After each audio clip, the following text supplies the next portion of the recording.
নিয়োগ দুর্নীতি মামলার তদন্তে চূড়ান্ত পর্যায়ে সিবিআই দুই আলাদা খসড়া তালিকা প্রস্তুত। সিবিআইয়ের একটি তালিকায় প্রভাবশালীদের নাম রয়েছে আর আরেকটি তালিকায় এজেন্ট ও মিডলম্যানদের নাম রয়েছে। আমাদের সঙ্গে সরাসরি রয়েছেন অর্ণব, এই যে তালিকাটা মোটামুটি সবারই জানা রয়েছে, তো এই তালিকা দিয়ে বিচারপতি কি জানতে চাইছেন এবং সিবিআই তারা বা কি বোঝাতে চাইছে?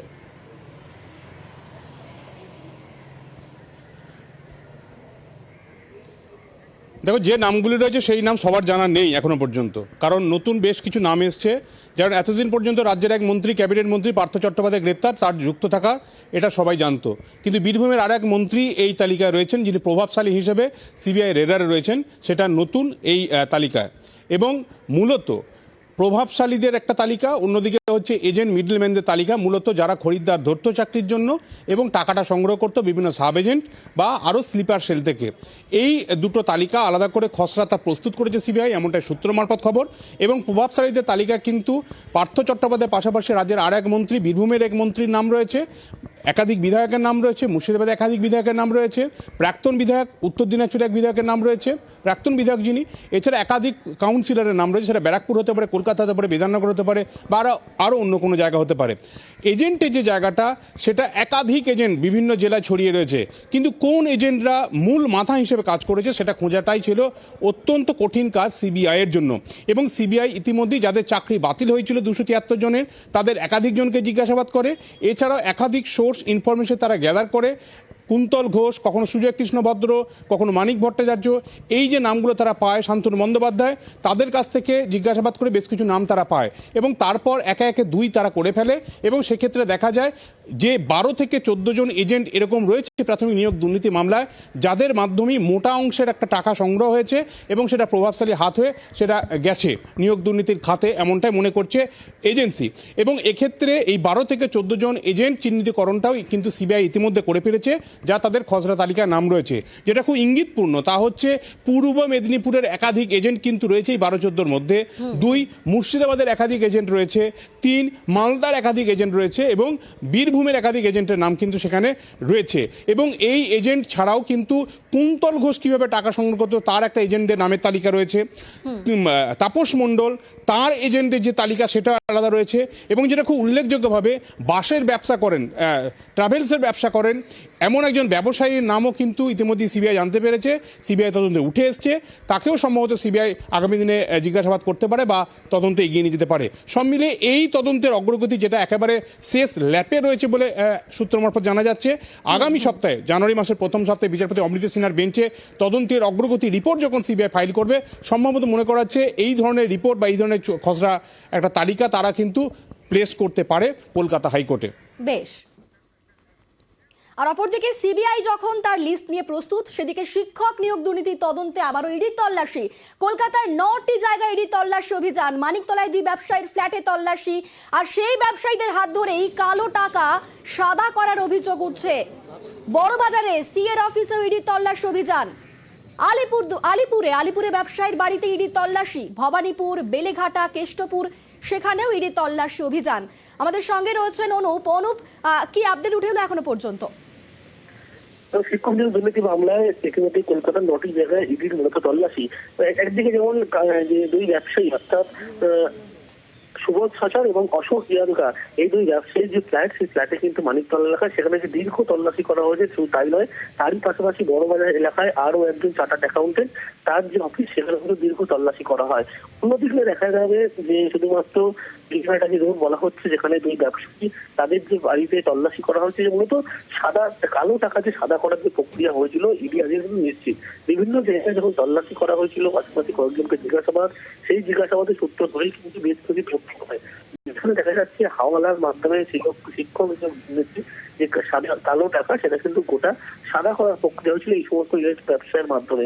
এবং সেই কারণেই তাদের এই ফ্ল্যাটে যেমন তল্লাশি হচ্ছে, তাদেরকে জিজ্ঞাসাবাদ করা হচ্ছে।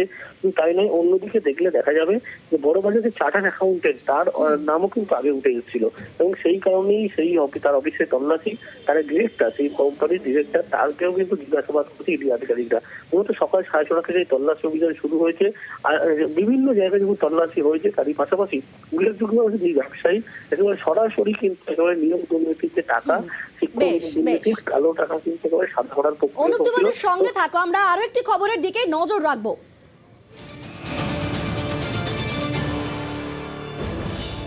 কলকাতায় ফের উদ্ধার কোটি টাকা। কেষ্টপুরে উদ্ধার হলো 1,85,00,000 টাকা উদ্ধার করলো ইডি।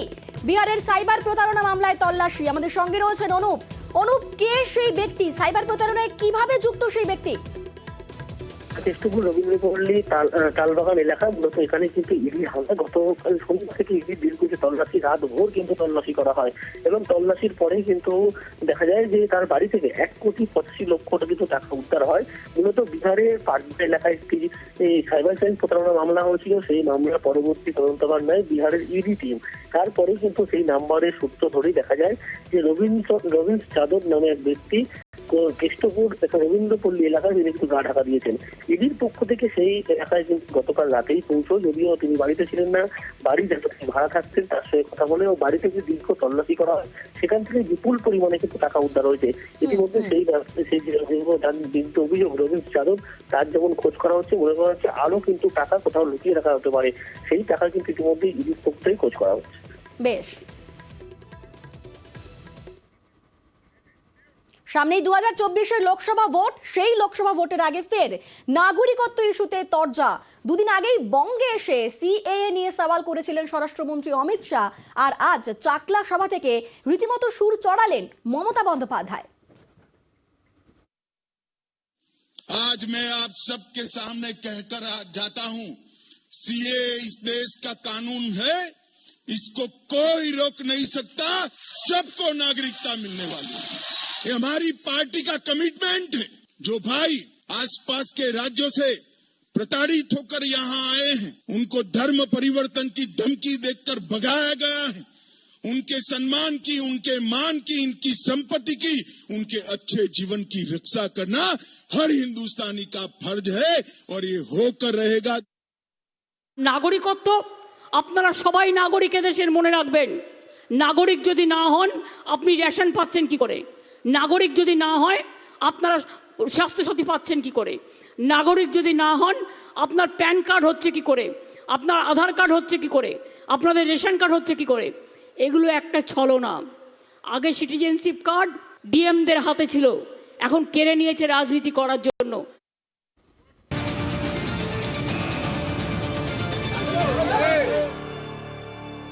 আর এই মুহূর্তে যে খবরের দিকে নজর রাখবো, সিএএ প্রশ্নে মেজাজ হারালেন শান্তনু। বনগাঁয় অগ্নি শর্মা কেন্দ্রীয় জাহাজ প্রতিমন্ত্রী। মতুয়া সম্মেলনে সিএএ নিয়ে আশ্বাস মন্ত্রীর। কয়েকজন মতুয়া মন্ত্রীর বক্তব্যের প্রতিবাদ করেন তিনি এবং প্রতিবাদের জেরে মেজাজ হারিয়ে ফেললেন শান্তনু ঠাকুর। আমাদের সঙ্গে রয়েছেন সরাসরি অনিরুদ্ধ। অনিরুদ্ধ, ঠিক কি ঘটেছিল পুরো বিষয়টি? দেখো, তোমাকে জানিয়ে রাখি যে আজ বনগাঁ ট্যাংরা কলোনিতে একটি মতুয়া সম্মেলন ছিল। সেই সম্মেলনেই উপস্থিত ছিলেন কেন্দ্রীয় জাহাজ প্রতিমন্ত্রী শান্তনু ঠাকুর। তিনি বক্তব্য রাখতে গিয়ে সিএ এর সমর্থনে বক্তব্য রাখেন এবং গ্যারান্টি দেন যে 2024 সালের লোকসভা নির্বাচনের আগে সিএ হবেই, কেউ রোধ করতে পারবে না। এই বক্তব্যের প্রেক্ষিতেই পরবর্তীতে এই মন্দির কমিটির সম্পাদকের সঙ্গে তর্কাতর্কিতে জড়িয়ে পড়েন। মন্দির কমিটির সম্পাদক দাবি করেন যে যেহেতু এখানে ধর্মীয় অনুষ্ঠান, সেখানে কেন রাজনৈতিক বক্তব্য রাখা হলো?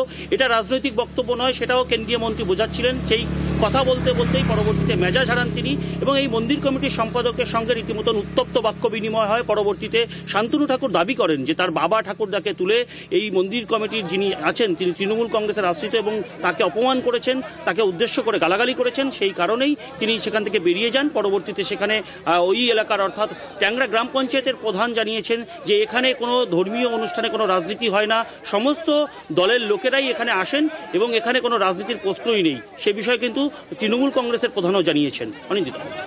বেশ,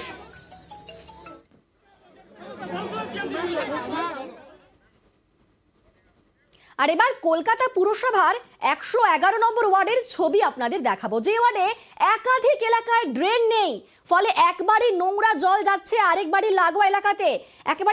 একেবারে অত্যন্ত নোংরা সেই ছবি। কখনো একাধিক বাড়ির নোংরা জল জমে পরিত্যক্ত এলাকায়, এ থেকে দূষণ ছড়াচ্ছে প্রতিনিয়ত। আমার পেছনে একটু জায়গা আছে, সেই জায়গাতেই জল পড়ে।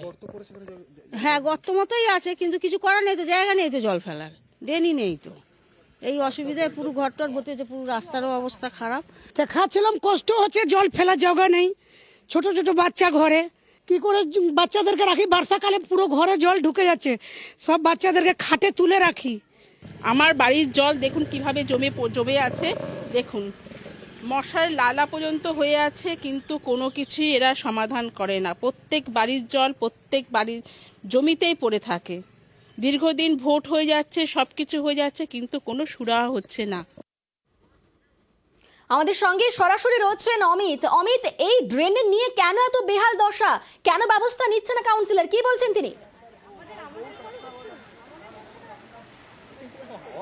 দেখো, কাউন্সিলরের সঙ্গে আমরা যোগাযোগ করতেন, তিনি স্পষ্টত জানিয়েছেন যে অভিযোগ এসছে বা যে অভিযোগ আসছে, এই অভিযোগের সঙ্গে তিনি সহমত তিনি পোষণ করছেন। কারণ এই ব্রহ্মপুর মৌজার কিন্তু দীর্ঘদিনের এটাই মূল সমস্যা যে কোনো নিকাশি ব্যবস্থা নেই।